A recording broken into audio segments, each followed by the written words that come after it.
Halo, Assalamualaikum warahmatullahi wabarakatuh. Perkenalkan, nama saya Ola Novinka.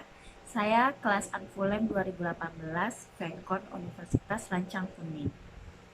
Jadi karena tugas kita yang dibahas hari ini yaitu karena lagi marak-maraknya dampak corona, jadi kita harus study for home. Jadi kuliahnya di rumah aja.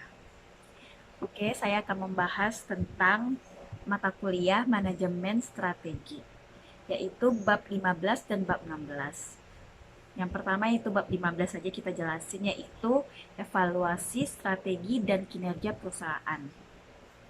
Evaluasi strategi dan kinerja perusahaan meliputi auditor internal atau AI, analisis daya tarik industri, dan posisi daya saing perusahaan. Jadi faktor umum pertimbangan keberhasilan perusahaan yaitu dapat dilihat dari yaitu yang pertama komitmen dari manajemen senior. Yang kedua, 6 kunci keberhasilannya. Dan yang ketiga, seluruh kontak analisis bersama dengan manajer.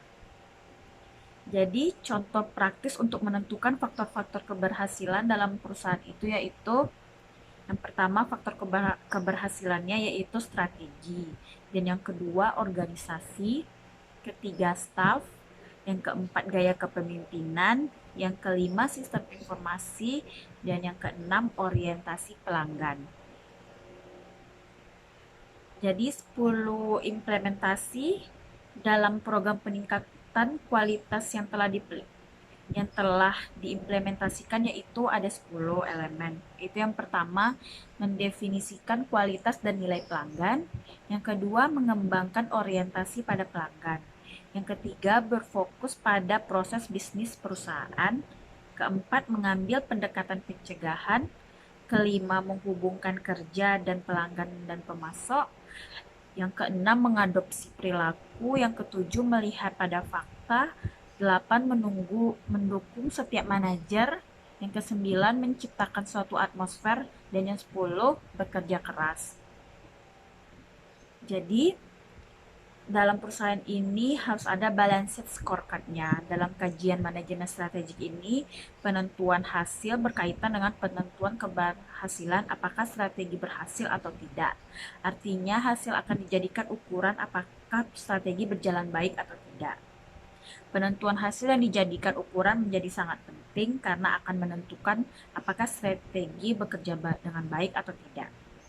Konsep dari balanced scorecard ini yaitu ide utamanya menyangkut keseimbangan nilai, adanya berbagai kepentingan sehingga satu lainnya harus seimbang sebagai suatu ukuran baru. Konsep ini dikembangkan oleh banyak pihak, yaitu pada berbagai bidang apapun, yaitu pendidikan, penerapan teknologi informasi, pengelolaan sumber daya alam, dan sampai kepada koperasinya. Karena banyak banget di sini organisasi yang mengadopsinya. Ide utama balance scorecard ini adalah suatu papan nilai seimbang yang dapat digunakan sebagai alat ukur untuk menentukan keseimbangan apakah satu organisasi dinilai berhasil atau tidaknya. Terdapat 4 aspek yang harus diperhatikan yaitu perspektif keuangan, perspektif pelanggan, yang ketiga perspektif proses bisnis internal, dan yang keempat perspektif pembelajar dan pertumbuhan. Oke, terima kasih. Itu cukup sekian dari bab 15. Terima kasih. Hai, balik lagi ke pelajaran yang bab 16-nya tentang manajemen strategik, yaitu materi etika dan tanggung jawab sosial perusahaan. Jadi dari yang pertama dulu yaitu pengertian dari etika. Etika yaitu suatu pendekatan sistematis atas pertimbangan moral berdasarkan penalaran, analisis, sintesis, dan perenungan. Kalau dalam arti etika bisnisnya yaitu penerapan etika secara umum terhadap perilaku bisnis, baik perilaku manajer maupun karyawan dari suatu organisasi perusahaan. Jadi 7 alasan perusahaan mendorong menjalankan bisnis secara etis, yaitu satu, meningkatkan harapan publik agar perusahaan menjalankan bisnisnya secara etis. Yang kedua, agar perusahaan tidak melakukan tindakan yang merugikan stakeholder. Yang ketiga, penerapan etika bisnis dapat meningkatkan kinerja perusahaan. Keempat, penerapan etika bisnis seperti jujur, menepati janji, dan menolak suap atau yang KKN dapat meningkatkan hubungan bisnis. Yang kelima, agar perusahaan terhindar dari penyalahgunaan dari karyawan maupun kompetitor. Yang keenam, dapat menghindari dari pelanggaran hak-hak pekerja dari pemberi kerja. Yang ketujuh, menghindari dari sanksi hukum karena disalahgunakan oleh wakilnya. Jadi, faktor-faktor yang mendorong timbulnya masalah etika bisnis, yaitu yang pertama, mengejar keuntungan dan kepentingan pribadi. Yang kedua, tekanan persaingan terhadap laba perusahaan. Yang ketiga, pertentangan antara tujuan perusahaan dengan perorangan. Yang keempat, pertentangan etika lintas budaya. Etika bisnis pada fungsi perusahaan. Fungsi yang pertama yaitu bidang akuntansi, yang kedua bidang keuangan, yang ketiga bidang produksi dan pemasaran, yang ketiga bidang sumber daya manusia, dan yang kelima teknologi. Tanggung jawab sosial perusahaan. Dimensi-dimensi tanggung jawab sosial perusahaan yaitu economic responsibilities, yang kedua legal responsibilities, yang ketiga ethical responsibilities, yang keempat discretionary responsibilities.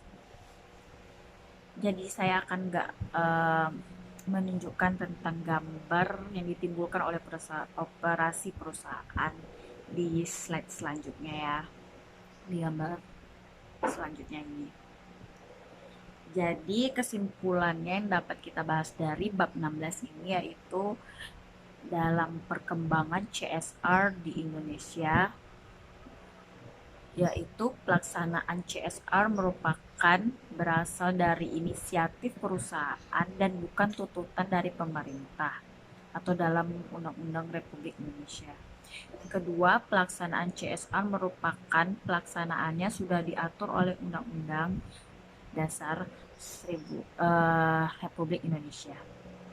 Oke, baik, cukup sekian saya menjelaskan tentang materi manajemen strategik ini, materi bab 15 dan bab 16. Maaf apabila masih banyak kekurangan dan kesalahannya, saya mohon maaf. Wabillahi taufik walhidayah. Wassalamualaikum warahmatullahi wabarakatuh. Terima kasih. Terlebih buat kepada yang terhormat Pak Yudewa Delmi. Terima kasih Pak.